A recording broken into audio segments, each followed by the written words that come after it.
welcome to In Conversation with Brad Wendes. This week, another fascinating guest, someone who's taken Instagram and TikTok by storm, and this is Jacob from jacobstoys. So first of all, Jake, tell us a little bit about your channel. Taken by storm, man. You make it sound like so what Jacob's Toys is essentially my online persona, should we say, or like my online kind of name for basically just sharing my hobby, which is action figures and all things kind of geek. That's kind of what it is. Okay. And like, I remember when you went from like just having a personal Instagram account to like the Jacob's Toys. I remember like the day I was scrolling through Instagram, I was like, I didn't know I followed a toy account. Oh, this is really quite cool. And I was like, oh, it's that Jacob. So how did that come about? What made you want to switch to like doing this as a thing? Well, the actual switch. So the actual the day zero, should we call it, the day that I switched over. I kind of got locked out of my account, and I couldn't get back in. And so I was like, oh, I need to kind of boot up another account and all this kind of stuff. And then I don't even know how I did it, but I ended up changing the name and the preferences on my Instagram account. And at the time I was collecting, I've been an action figure collector for years, and we can talk about kind of how I got into that eventually. But I'd been an action figure collector for years. I was collecting a lot of Lego at the time, picking up a lot of like Hasbro related figures, so like Marvel Legends and Star Wars Black Series and stuff. And I thought, oh, you know what? I'll kind of put an account up for toys, because I just kind of wired up a light kit to the Lego Disney Castle, and I wanted to post a picture of it, but I was kind of like, I can't really post a picture of it as myself, so I kind of need to change my name. And I changed my name, and that was it. And yeah, it was really kind of a bit of a, as I said, I've been a big collector of comic books and geeky things and pop culture stuff and that for years and years and years, way before it was cool to do so. Like, it was back when it was like something you kind of had to keep secret. And I was kind of building a bigger collection. Kind of as you get older, you get adult money and you kind of get access to other things, and then the internet and all that kind of stuff. And it was kind of a way of justifying what I was doing as well. It wasn't just I wasn't just buying these things and hoarding them in a room and keeping them to myself. It was kind of a way of justifying my collection, if you like. Yeah, I get that. I get that. I got a lot of adult toys like this and that and this and this. That's it. And you kind of have to justify having them, don't you? So it was a way of justifying it. And at the time I was really interested in a hobby called action figure photography. Which again has blown up massively since like lockdown and COVID. But back in kind of 2016, 17, something like that, I was following a lot of accounts that were kind of taking pictures of like Lego figures and action figures and stuff. And I just thought, this is really cool. And then finding groups on Facebook that kind of did a similar thing, and just kind of learning a little bit of how people took photographs, because I just assumed that you kind of put your figure there and you took a picture on your smartphone and uploaded it and you got 1 million likes, and that was it. But then I learned a whole bunch of stuff from people in the Facebook groups about kind of composing the photograph and depth of field and all those kind of cool terms, and how to utilize different lights and poses and props and tangible photographs versus kind of photoshopped photographs and stuff like that. I kind of went down a rabbit hole. If you could see to the left of me here, I've got probably about 30 Tupperware boxes, like plastic containers with miniature guitars and bottles and swords and that kind of stuff, because I just kind of went on this massive hunt, and it was like, oh, that Playmobil set's got a really good cup, I'll use that cup, and that's got a and just kind of building tangible photographs. And I remember when this was kind of before lockdown, so Marvel Legends was the main kind of action figure that I kind of collected, and they weren't overly easy to get in the UK. So there was a couple of retailers that imported them from America, and I'd been collecting Marvel Legends since way back when it began in like 2001, I think it was that they started. Don't quote me on that. I think it's 2001. And I remember when I was out in New York and I was picking up action figures and stuff, and I picked up these Marvel Legends that were done by a company called Toy Biz at the time, and they weren't anywhere near as good as they are today. But it was kind of, wow, these are like physical representation of the characters that I was reading on in the pages of the comic books. And so yeah, so fast forward 2018, I was getting all these figures in and stuff, and because I was buying these figures from these retailers, I was like, oh, actually, I'll take some pictures of them out of the box and just kind of like, oh, look, this is the new set I got. And I remember that one of the first picture that kind of got 100 likes overnight, and I was like, wow, this is insane. Like 100 people have kind of liked this picture. This is mind blowing. And then it kind of went from there. And then I did a little bit of customization as well for a couple of years, and I was customizing action figures and stuff like that, and posting pictures of that and this and that.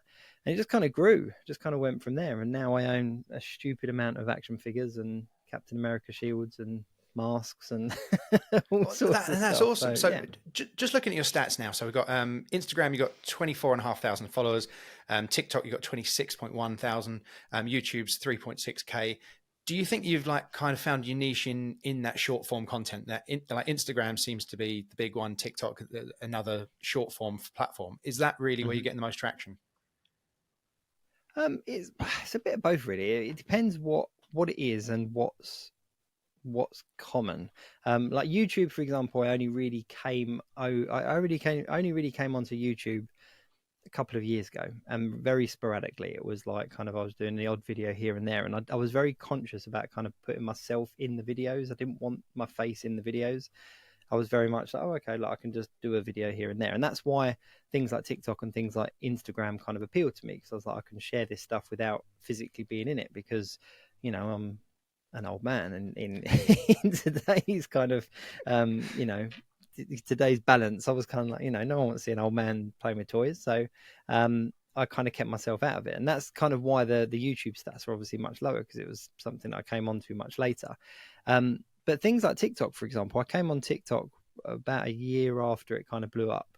And yeah, I mean, you post a video and it's all to do with trending sounds and stuff. But there was one particular video that I posted that was just, it was about 30, no, not even 30 seconds long, about 12 seconds long. And it was just, every time I got a delivery, I would just film the delivery and what was in the box and just upload that onto TikTok. And it would get, you know, a couple of thousand views in a couple of days or whatever. And then there was one particular video that the symbol on the box had the Andrew Garfield Spider-Man logo. Mm-hmm. And it didn't have anything to do with the Andrew Garfield Spider-Man or anything like that.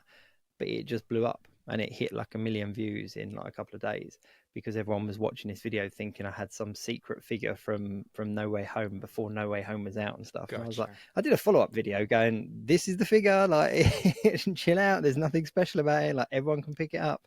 But yeah, everyone ignored that, and they were just like, look, it's Andrew Garfield. So that's kind of why the traction's different. I mean, Instagram's kind of been like a steady build. It's kind of built up over the years. It dips, it goes up and it goes down. You know, 1 month I'll lose 100, 200 followers. Another month I'll pick up 500, depending on what I'm doing.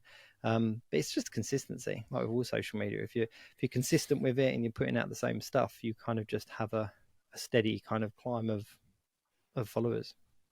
That's a good point there. Like, so I've seen your photos. I think your toy photography is brilliant. I really, really like it. I like the way it looks. I like the style. And it got me interested in looking into toy photography, like other people's stuff. Mm-hmm. But I think you've underplayed it there, because like getting over 10K followers on a social media platform is a bit of work. You know, it's not something that, unless you're a girl in booty shorts doing squats, you know, you're going to struggle to kind of crack that 10K. I mean, maybe I'll try that in future. But in fact, I think I did try that, but I went down that route, but it didn't take off for me at all. It didn't take off. Yeah. No one signed up to my OnlyFans. I got no hope there at all. But no. So what kind of things do you think you did? No OnlyFans. What kind of things do you think you did that stuck out, that made your channel or your account blow up? I don't see. I'm really humble still, so I don't really see.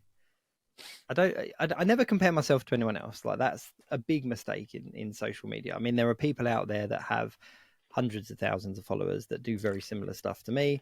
There are people out there that, you know, make YouTube a full-time job, but you know, so kind of just running your own race with it is what I've always done it just for fun. I've never done it for the likes, if that makes sense.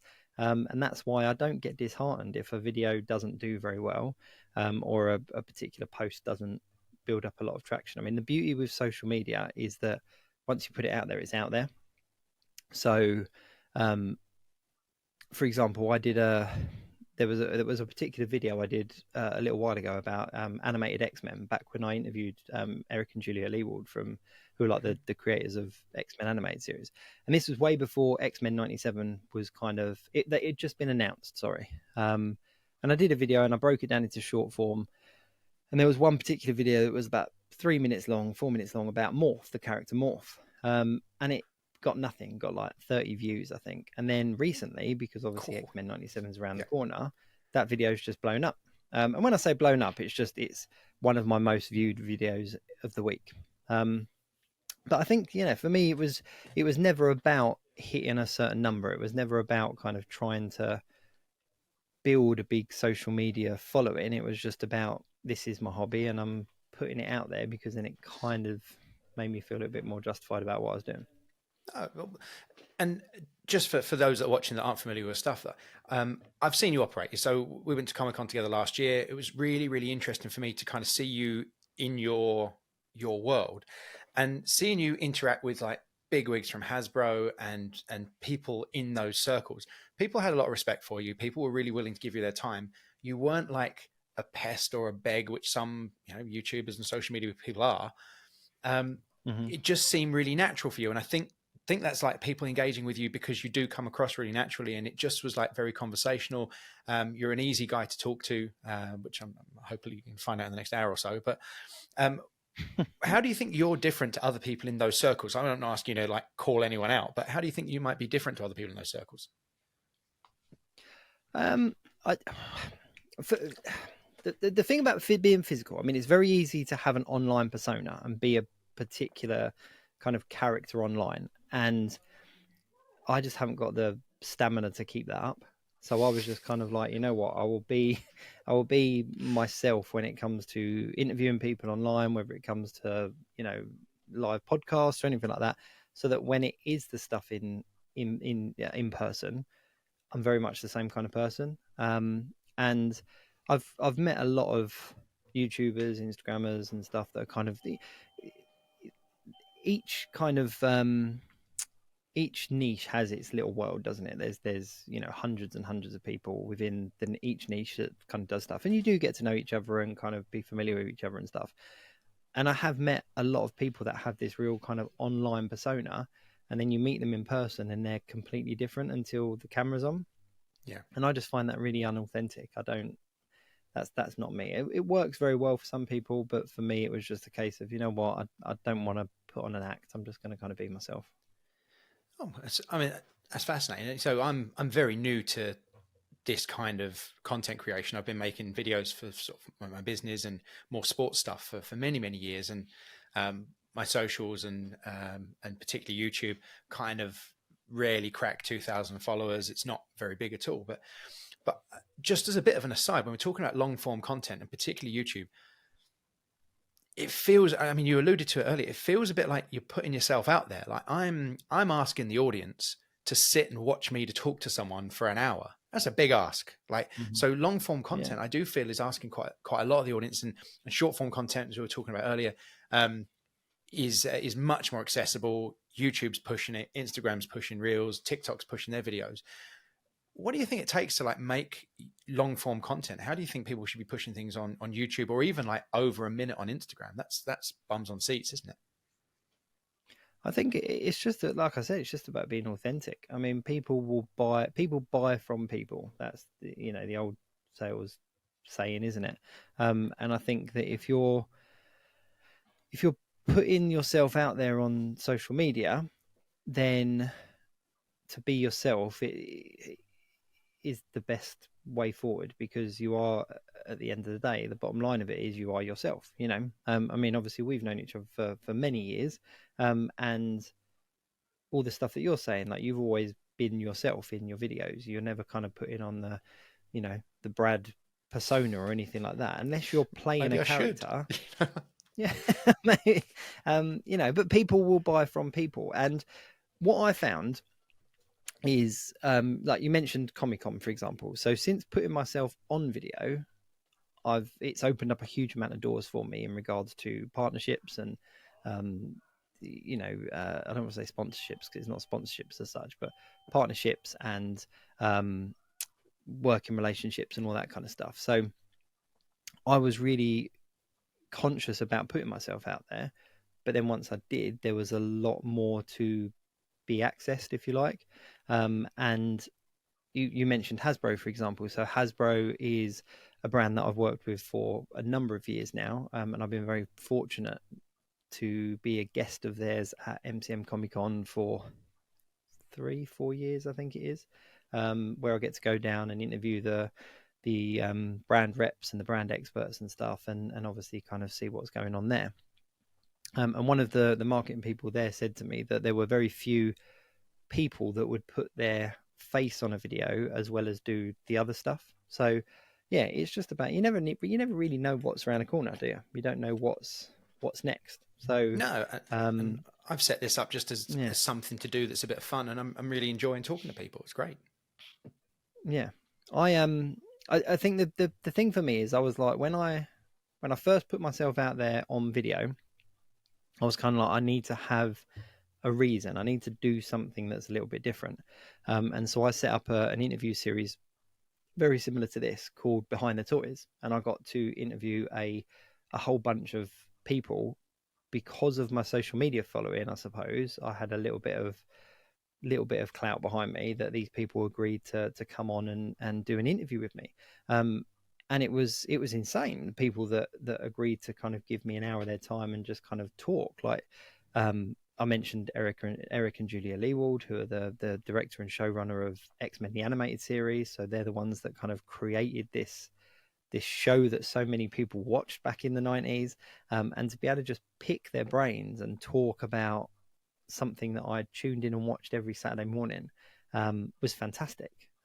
Off the back of that as well, I interviewed Cal Dodd, who did the voice of Wolverine in the show and is doing the voice of Wolverine in the new show, and he was just insane, but incredibly insane. Like, it was just, this guy was Wolverine, like he lived and breathed Wolverine.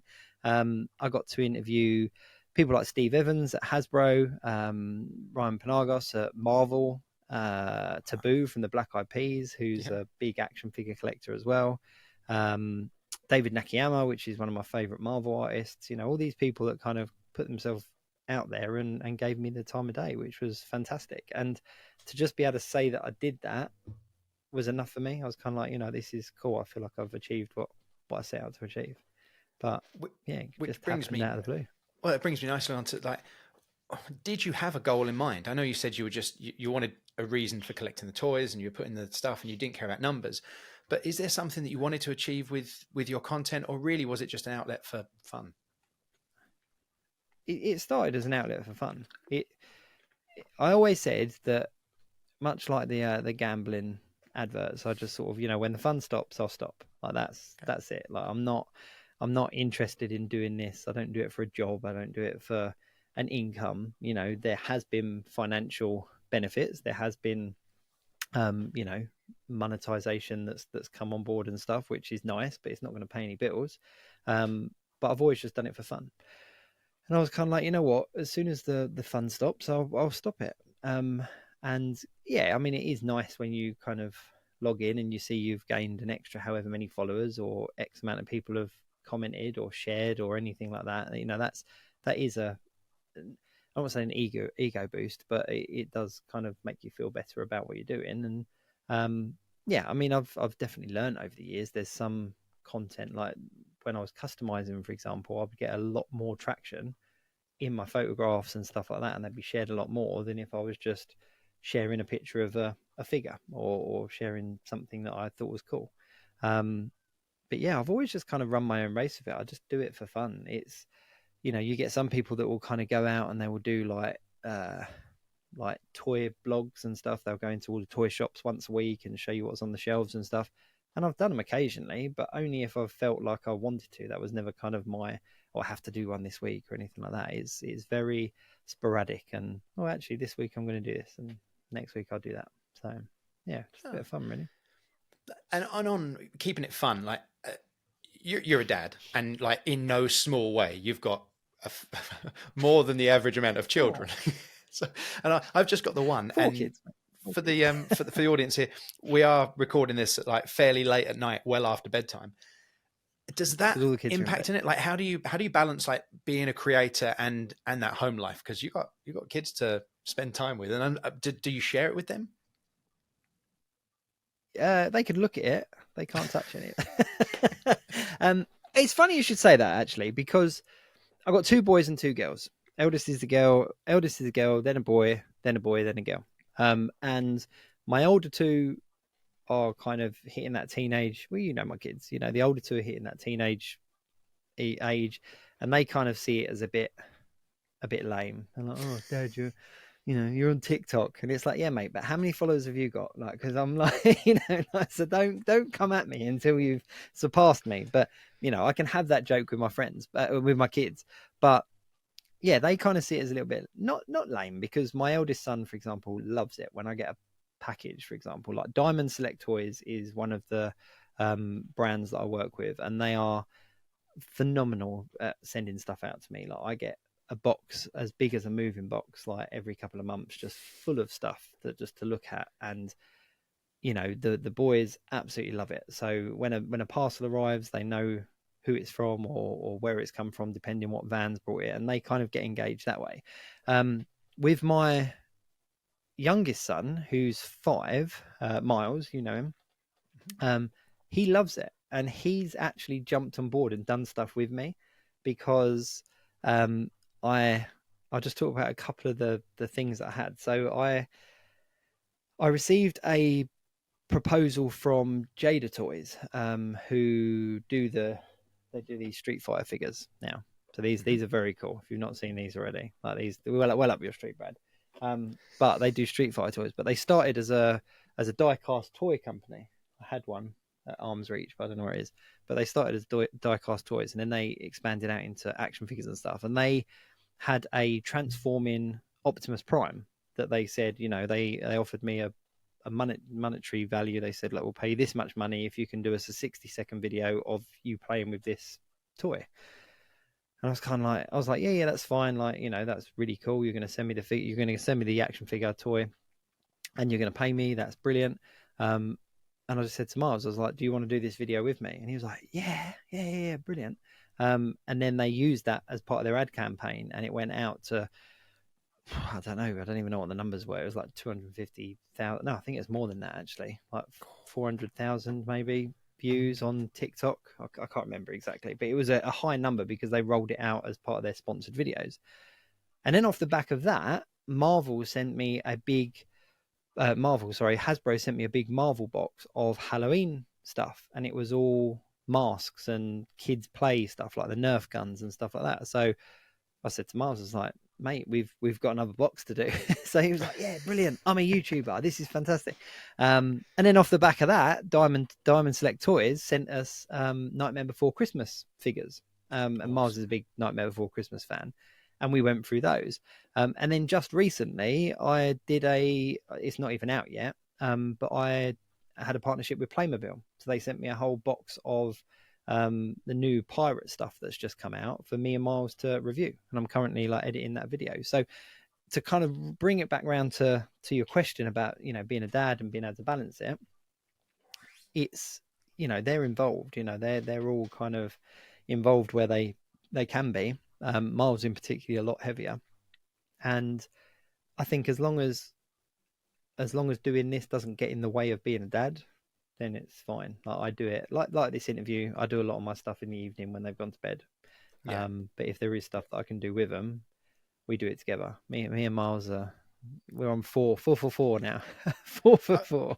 So and then he loves it because he gets a box of toys.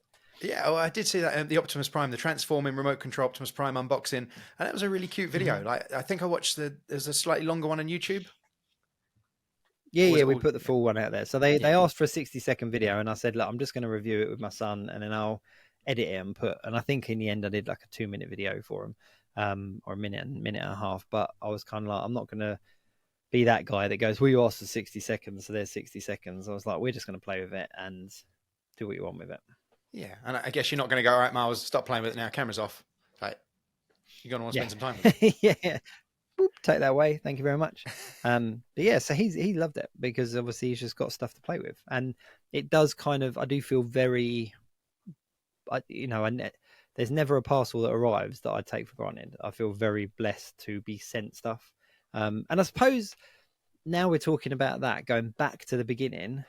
When I first started to get kind of likes and shares and all that kind of stuff on Instagram, I was like, wow, how cool would it be if like some of this stuff was sent to me? Like that would be cool, wouldn't it? And you hear about like kind of at the time it was all very much that, the people with clothes going, oh, gifted by so and so and gifted by so and so. And I just thought, oh, that'd be really cool. Like, wouldn't it be cool to be like gifted some toys? And now here I am, like pretty much once a month getting sent something or other. And that's great. And actually, a conversation I've had with a few different people over the last month or so about like influencer culture and sort of online personas and things. And it's nice that you are just raw and yourself and very honest. But do you find that like you've got some sort of responsibility to the people that follow you? So there's like 25,000 people following your Instagram. If you were like, this toy is great, or this is a brilliant product, or I really rate this, do you feel that you've got a responsibility to be honest to them and not just be, selling whatever's going to send you in a box next month? Oh, 100%. 100%. You need to be, there's a word for it, and I can't remember a shill is what they call it. The people that just kind of say that stuff's excellent when it's not. Actually, thinking about it, there was a Venom figure that I got a while back, and it's from the King in Black storyline. So Venom's got wings, and there was a lot of people kind of posting it online saying that they were getting two of the same wing, and mine arrived, and lo and behold, I had two of the same wing. So I just I did a really short video over that Oh No song, just of me opening the box and then having these two wings, and it blew up. And it got, I'm gonna have to check the exact numbers because Hasbro actually commented on it, and I thought, oh, I'm in trouble now. I'm in trouble now because they've seen this video, and this wasn't me having a dig. It was me just being genuine. And they commented on it and said, "Oh, get in touch, and we'll sort this out." And so I got in touch with customer service and sort of said, "Oh, look, it's me, Jacob's Toys. Like, you send me stuff anyway. This was something I purchased," and they tried to flog me off, and I was kind of like, "This is a bit." Like, I don't feel like I should be like receive special treatment or whatever, but they basically went, oh yeah, it's not our fault, so go back to the retailer who sold it to you. I was kind of like, you know what, I've got a really good relationship with the retailers here in the UK, and I know that they only have a certain amount of stock, so this isn't really on them, this is on you. And so I was quite open about it, and kind of on my videos I was like, yeah, okay, so Hasbro did get in touch. They kind of saved face on the video by saying get in touch and we'll sort it out. And they didn't. They passed me off and like flogged me off. Just trying to see now where it is.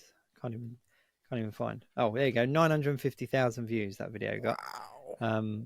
And yeah, 950,000 views, and then Hasbro commented. But yeah, it was easy for me to kind of turn around and go, oh, it's okay, it's fine. These things happen. But no, I think it's important to kind of be. There's a level. So you'll get some content creators that just absolutely bash everything, and then there will be content creators that just kind of make out that everything's amazing, especially when it comes to things like action figures, because naturally over the years prices have gone up, things are more expensive. A figure that did cost £15 5-6 years ago now costs £25. So they kind of you get a lot of people that are kind of expecting the quality to have also gone up, but that isn't always the case because the companies are still doing the same thing that they've always done. They have a higher overheads. Hasbro, for example, have recently launched, well, I say recently, it's in the last few years, HasLab, they call it. So it's basically a crowd-funded bigger figure. I think you can't see one, but I've got one of them in the cabinet, and they did a Ghost Rider one, and it just tanked, like absolutely tanked. It didn't fund, everyone abused it.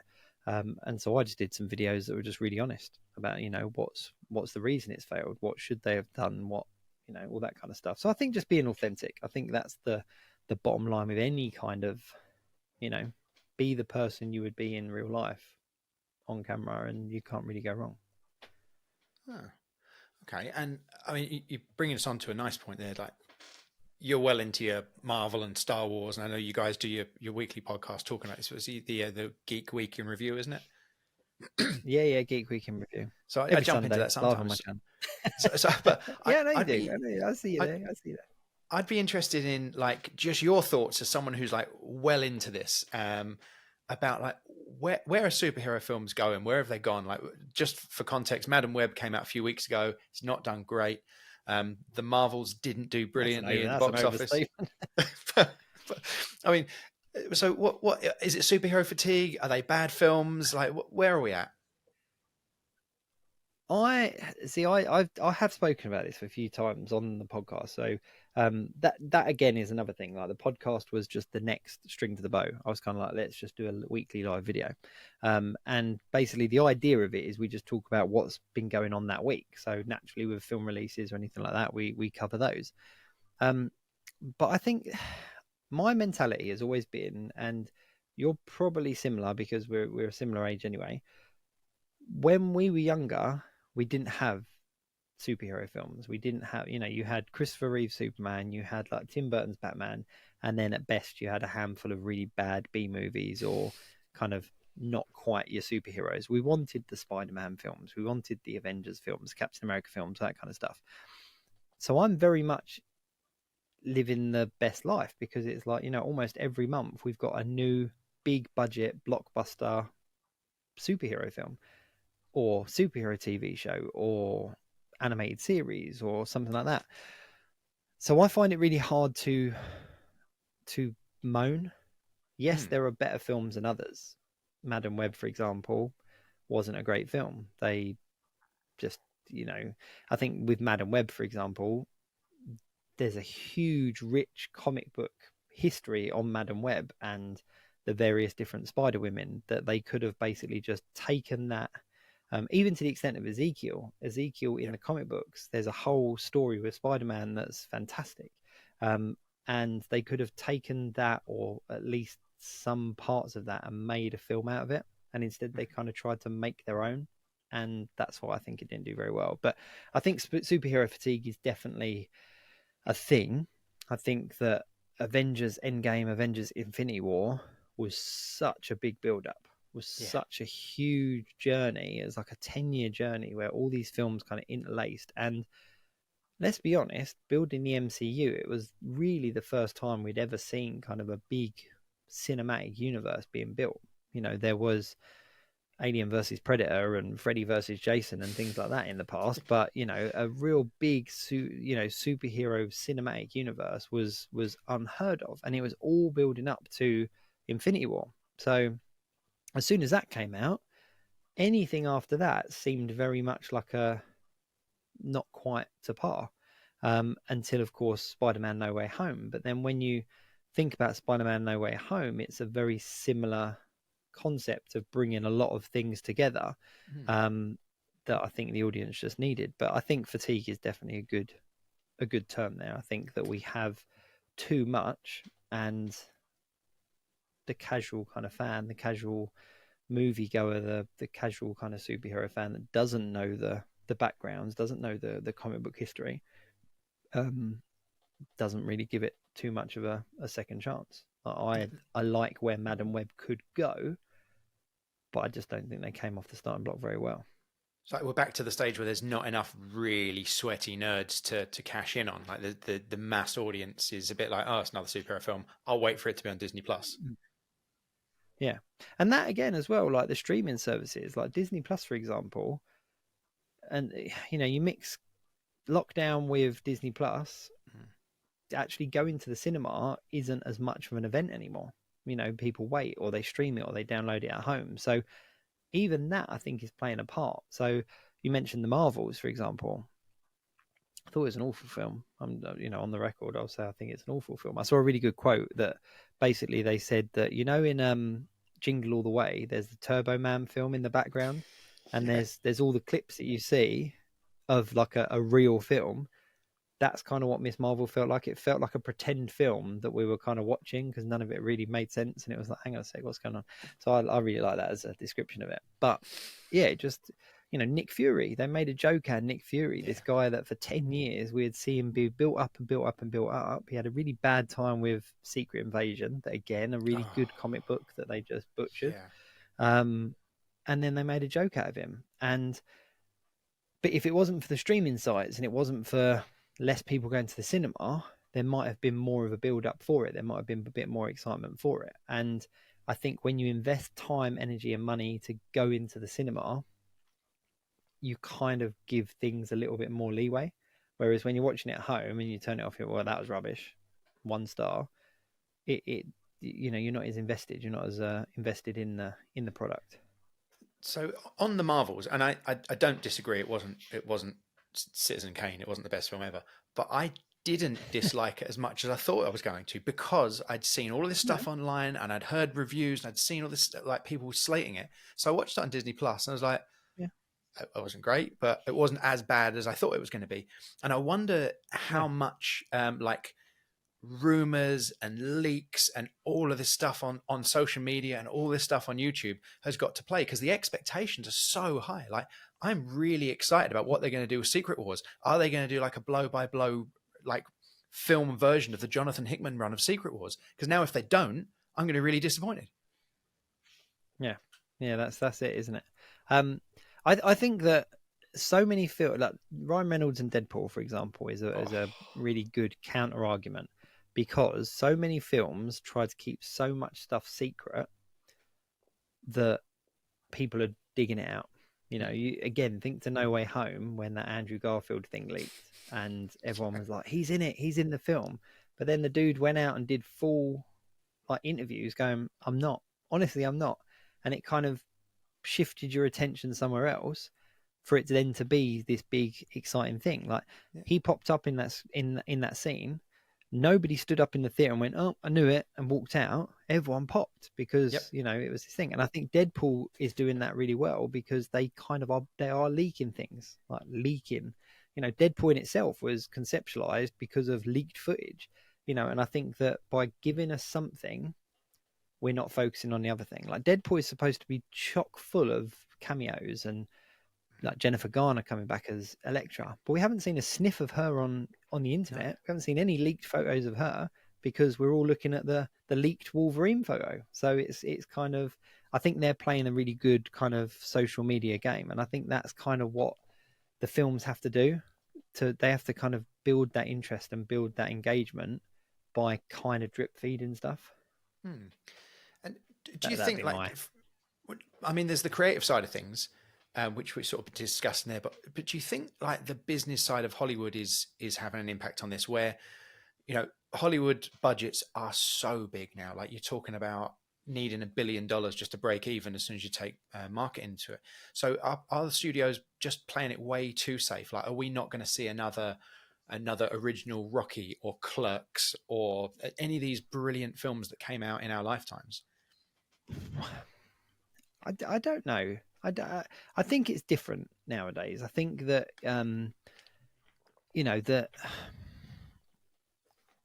I think we will, but you've got to look at No Way Home. I'll put it back to that one.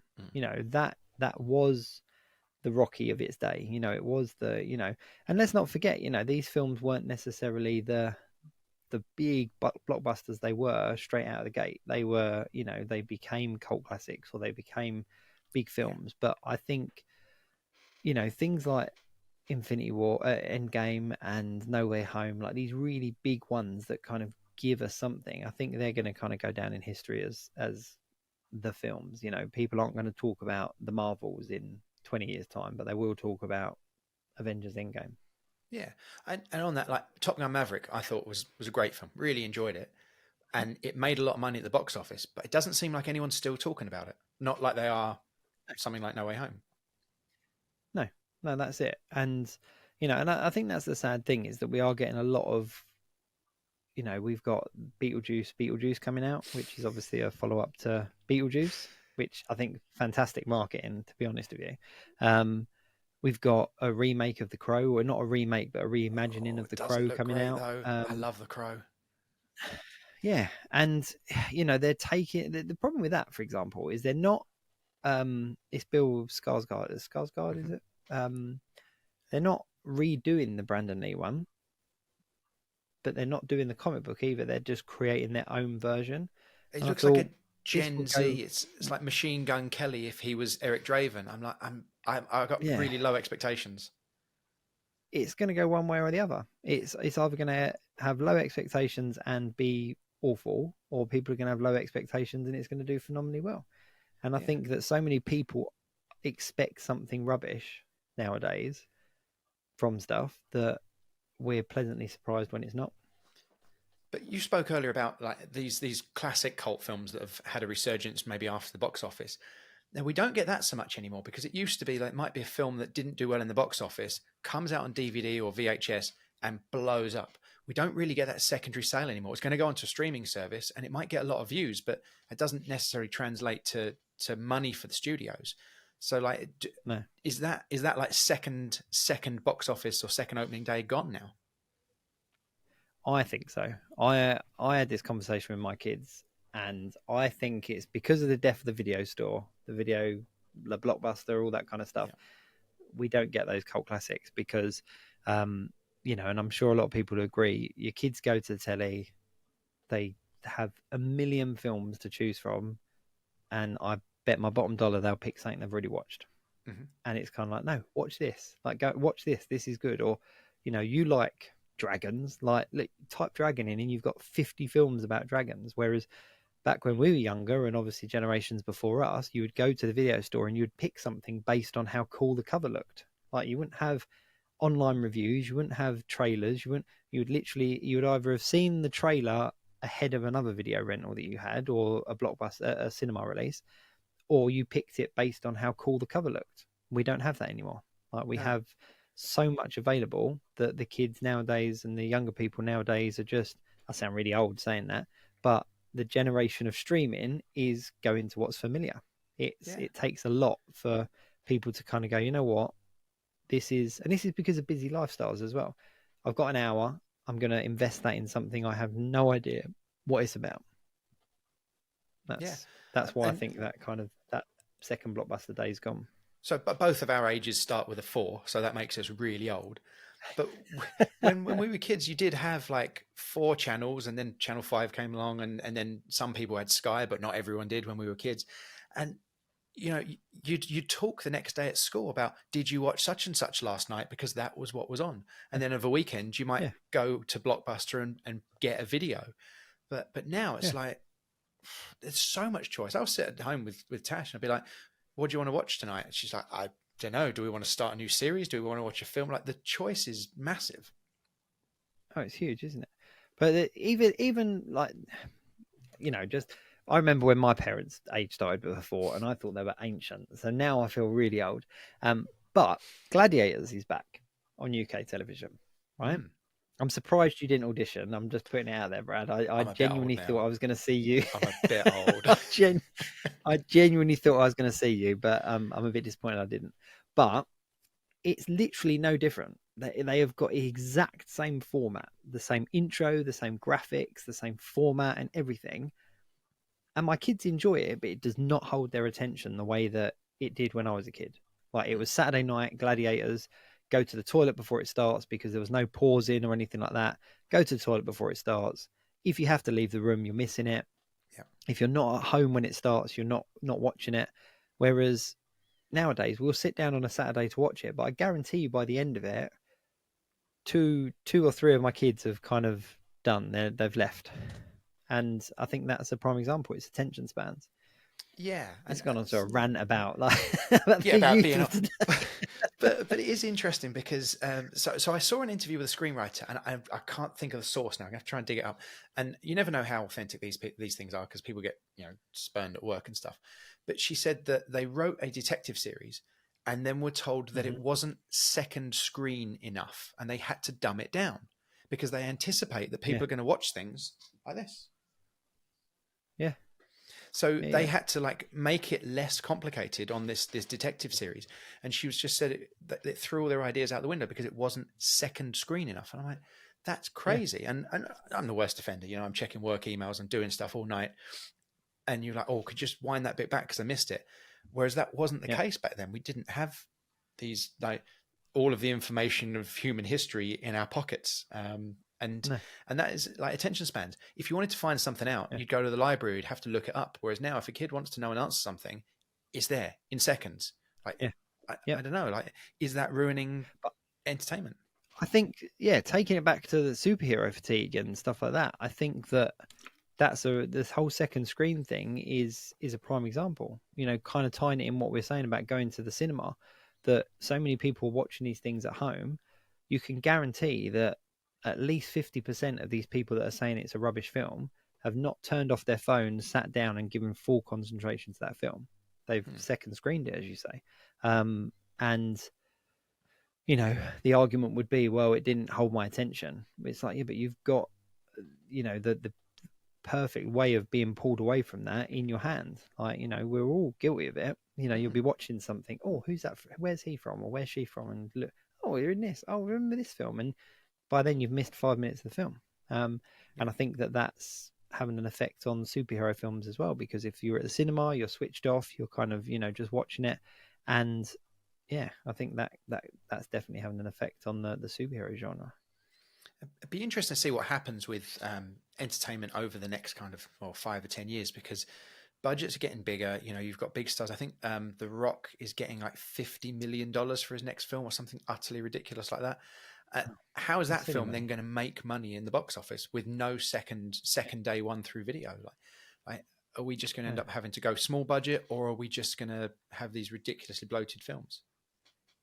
Yeah, I have no idea.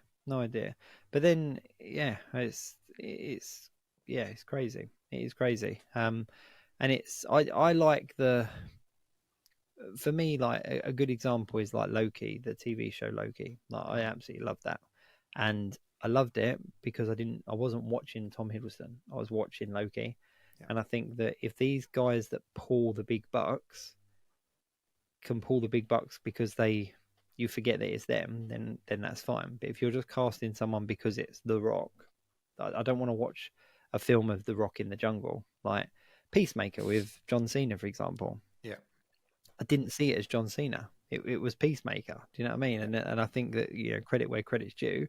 I was like, you know what? I'm fully invested in this because it's not John Cena. But yet I put off watching it because I was like, I don't want to watch a John Cena superhero film series. Mm-hmm. But then when I did watch it, I was like, it's not John Cena. And I got to the end of it and I was like, that's brilliant. Give me more. Oh, it's much more entertaining than Suicide Squad, for example. Like, yeah, Peacemaker was excellent. Really, really entertaining. Yeah. Yeah, definitely. I'm trying to think, like Michael Keaton Batman. Have they got a golden goose there? Should we be expecting Batman Beyond live action with Michael Keaton? Because he's there. It was the only good thing in The Flash, as far as I'm concerned. They've got to do something with him. Yeah, I think that studios have to be careful to not be pulling in too many of the old characters. I think we're getting close to being that fatigue, if you like, if you know what I mean. We're seeing a lot of the older stars kind of what's the word for it? Resurrect their old roles and stuff. Resurrect, is that the right word? I don't know. But I think Michael Keaton's Batman, for example, I mean, he wasn't even my favorite Batman, to be fair. I'm not just, but seeing him in The Flash was very cool. But yeah, I think that I would much prefer them, you know, like Spider-Man, for example. We've got 3 very good Spider-Man characters, but there are a ton of Spider-Man stories. There are so many different Spider-Man comic books and branches and universes and stuff like that. Like, give us some of the other stories with those actors, and I wouldn't be mad. But don't give us more of what we had. We've seen Michael Keaton resurrect his Bruce Wayne. Don't give us any more of that. Give us something different. If they did Batman Beyond or something like that with Michael Keaton, I think it would do very well because it's like a natural progression of that character. So I've always been a big Spider-Man fan. Now you got like, I've loved No, Spider-Man since I was. really? I know. I didn't I've know got that about you, Brad. my bookcase of Spider-Man here, and I thought it was really nice that Marvel's like started aiming stuff at me again. Because when I was a teenager and I was reading Spider-Man, it's like, oh, he's like a normal kid who doesn't really have that many friends at school, who does jumping around. I can identify with that. Have you seen the new Ultimate Spider-Man series where Peter Parker is an old, like a grown-up dude with a kid, married to MJ, and then gets bitten by a spider? I'm like, oh, they're like, Brad's not buying comics anymore. You need to get on him. So I've really enjoyed that, and I'd like to see that as a film. When you've got Into Spider-Verse, Across the Spider-Verse, you're right. There's so many Spider-Man stories to tell, and those animated movies did really well on fairly low budgets, all things considered. I'd love to see more like Spider-Man stories. Yeah. Oh, definitely. I think there's so much potential there. But it's funny you should say that, because did you watch the Power Rangers, the 30th anniversary Now and Forever, or whatever it was called? I didn't see the whole thing. I saw some clips on YouTube though. Like, I loved it. Like, I'm a big Power Rangers fan as well. Like, it's anything with a costume, and I'm like, yeah, okay, I'll give it a try.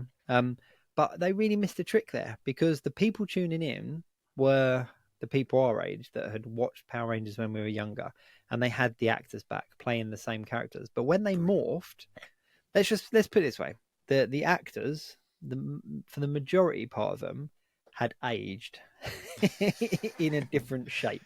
And when they morphed, they were like all muscly and skinny again. And I was like, you know what? Let them morph and look like me in a spandex suit, and I would have been sold. And they lost me at that point, because I was like, oh man. And I know there's the argument of, oh, they've powered up, so they're superhero, But I was like, no, I want to see like a belly hanging over like the morpho, you know what I mean? Like, let them be 40, 50 years old, like kicking. And I was like, yeah, so I think they missed the trick there. But I think Peter they need B. to Parker, age characters the old with fat it. Spider-Man. Yeah, exactly. And I think that's one of the reasons why that character did so well, because people were like, okay, we can relate to that. But yeah, make them age with us. Have you got high hopes for X-Men '97? Because that was like the de facto '90s cartoon. I loved that cartoon. But I have. From what I know about it, because again, I suppose doing the kind of stuff that I do, I get to talk to people and get sent various leaks and stuff like that, and it's kind of deciding what I'm going to share and what I'm not going to share. But from what I know about it, it's going to do very well. It's very much a continuation, and excellent. I think that they've kind of hit the nail right on the head. That they've kind of kept a very similar animation style. They've brought back a lot of the original voice acting cast. They've kept the story kind of true to the direction it was going in. So I think that it's going to do very well. Although, did you hear that the director has just been fired from Disney? No. Oh. Literally today. Literally today. One of those things. It's not been announced why, but the guy that's directed, I cannot remember his name for the life of me. But no one said anything but good things about him so far. Yeah. But supposedly he posted something on his social media that Disney didn't agree with, and therefore they've kind of cancelled him. But I was going to say the direction of it. The guy, I can't remember the life of me what his name is. It was really bad. But he's so passionate about it. The direction of it is very much a continuation, and I think that's the best way to try to resurrect something is by giving it a continuation and just going, you know what, this is what it was, this is what it's going to be. Caring about the source material really, like you said earlier, the voice actor who played Wolverine, you'd spoken to him and he was Wolverine. You know, that was where he was at. Hugh Jackman seems to really care about that character. And then going back to Madam Web, when you're looking at the actresses being interviewed for Madam Web, they thought it was an MCU movie initially, and they put that on their social media a while ago. It's like they didn't really know what it should be, so how on earth could they do it justice?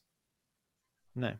And that's the thing, is that because there is so many superhero films, it's almost like a tick on the CV that a lot of these kind of actors and that are kind of like, well, to do a superhero film, or it's time I do a superhero film.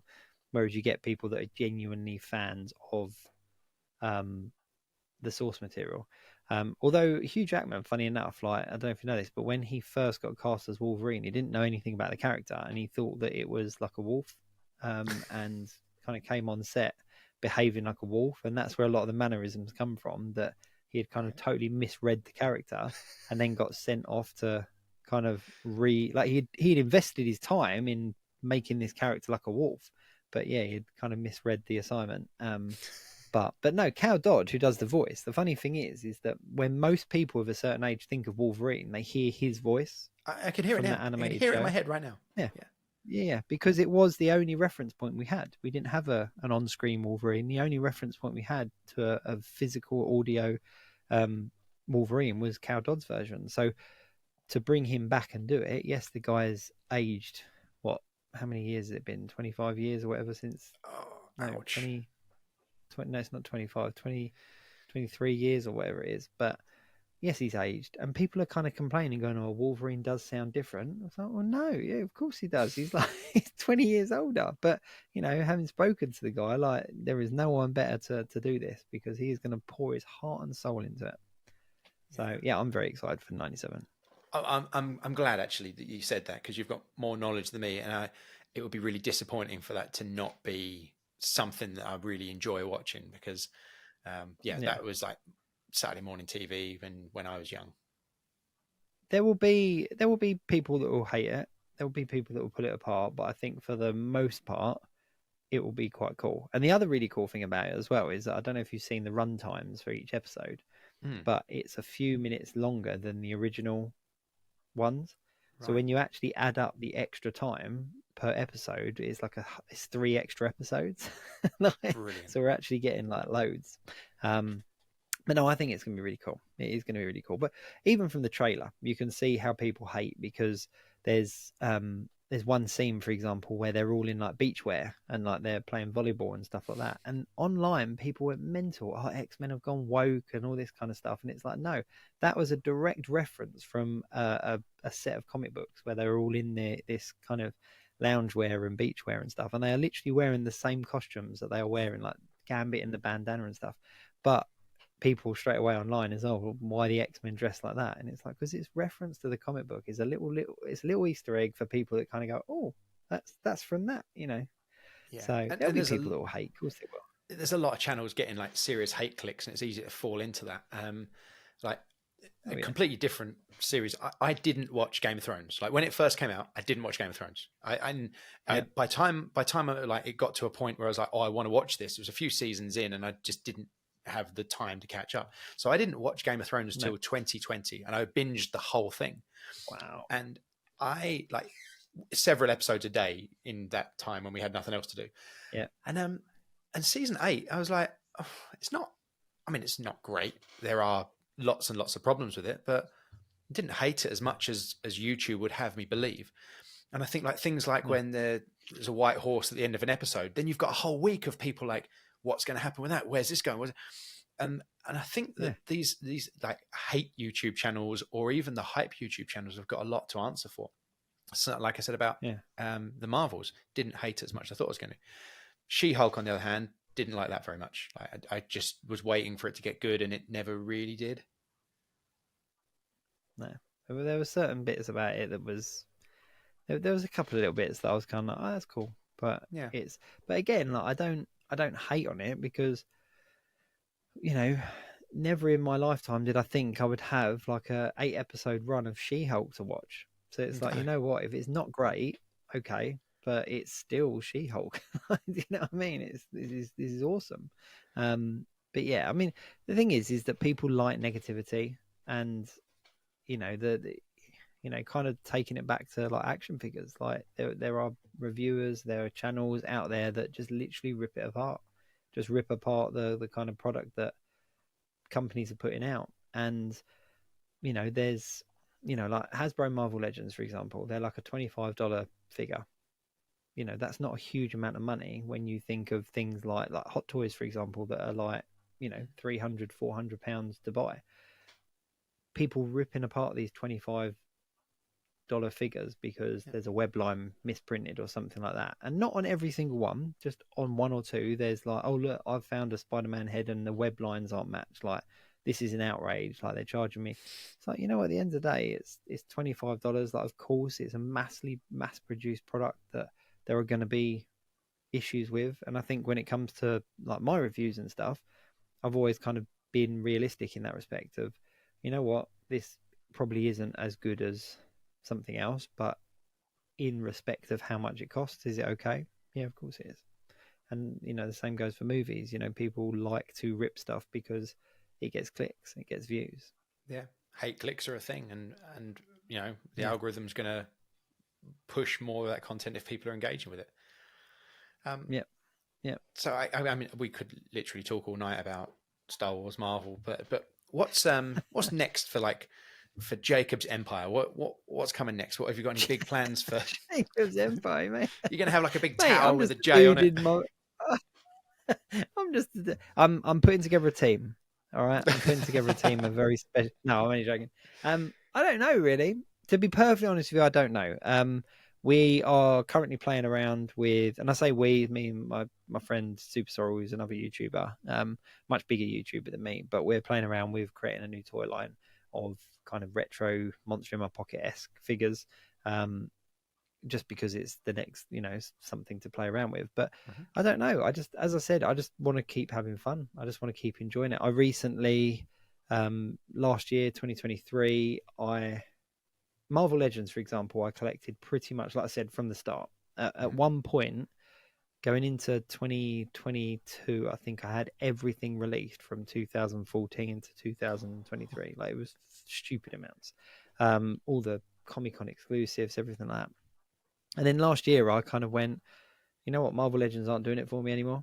So I scaled them back. I switched them out for some Hot Toys. I've gone back into kind of collecting more retro lines that I haven't touched in years, and just kind of enjoying collecting stuff again. Like, even to the extent I can't get them all. Do you remember these? Look. Yeah. It's the old Jurassic Park figures. Literally got my hands on a handful of these, and I was like, you know what, they're rubbish, but they're cool. Like, it just kind of takes me back. So yeah, so I got excited when I saw Star Wars started doing the old Kenner boxing again a few years back. Like, yeah, like the retro stuff, the vintage line. Love them, and even like some board Yeah. games, and the boxes look weathered and worn. I was like, oh, that really appeals to me. I could spend a lot of money on these. Yeah. No, I just want to keep going. I just want to keep doing what I'm doing, enjoying what I'm doing, and I think if I can enjoy it, it sounds really selfish, but I don't do it for anyone else but myself. Like, it's me doing it for me. Like, when it comes to, like, when I do photographs, I take a photograph because I like the look of a cool photograph. I don't take it because a particular thing is hot or a particular thing's being talked about. I'm like, you know what, I've got this figure. It's 6 months old, but I really fancy taking a photo of it. I do it for me. And if the people that follow and the people that see that enjoy that content as well, then happy days. To be able to do this full time and just make a load of money out of it would be fantastic. But I also really enjoy my job, so I kind of don't really want to do that. But if you got that balance, then why not? Yeah, just have fun. And I think that's kind of what's kept me grounded in respect of home life balance, all that kind of stuff. And you've used the term influencer a few times, but I've never ever classed myself as like an influencer, because there are people out there that have much bigger followings. There are people out there that have a lot more influence. I know I'm in a much more fortunate position than others, because brands and companies do contact me and send me stuff to look at and stuff like that. But I do it for myself, and I'm very upfront with the brands that send me stuff. Like Diamond Select, like I said, they send me so much different stuff. I say, I'll look at that because I'm really into that, but I'm not really interested in this, so don't send me any of those sort of thing. So yeah, just keep having fun with it, I think. That's awesome. And just for people that want to have a look at your stuff, like, where can people find Jacob and Jacob's Toys online? It's literally at Jacob's Toys on most social media platforms. On Instagram, it's at Jacobs_toys, because somebody had Jacob's Toys when I started, bizarrely enough. But yeah, Jacobs_toys or Jacob's Toys. Awesome. Oh, thank you so much for giving me your time. Really interesting, and I always like talking about geeky stuff. And like, for your weekly podcast, where can people find that? Again, that's just put out on the social media, so you can get that either from we go out across so many different channels. It's one of them ones where basically any guest that we have on, it goes out on their channels, and then there's me and Super Sorrel, and it goes out across all of our channels. So it goes out everywhere. But you can get that on my YouTube pretty much every week. But it's one of those things that it's on social media somewhere at some point. Yeah, as with all these things. Oh, well, thank you so much for coming up. Really, really interesting chat, and I look forward to seeing what happens next. And I'll keep an eye out for those like Monster and Pocket toys. Yeah, Pocket Goblins they're called. Pocket Goblins. There you go. Cool. Well, thank you very much.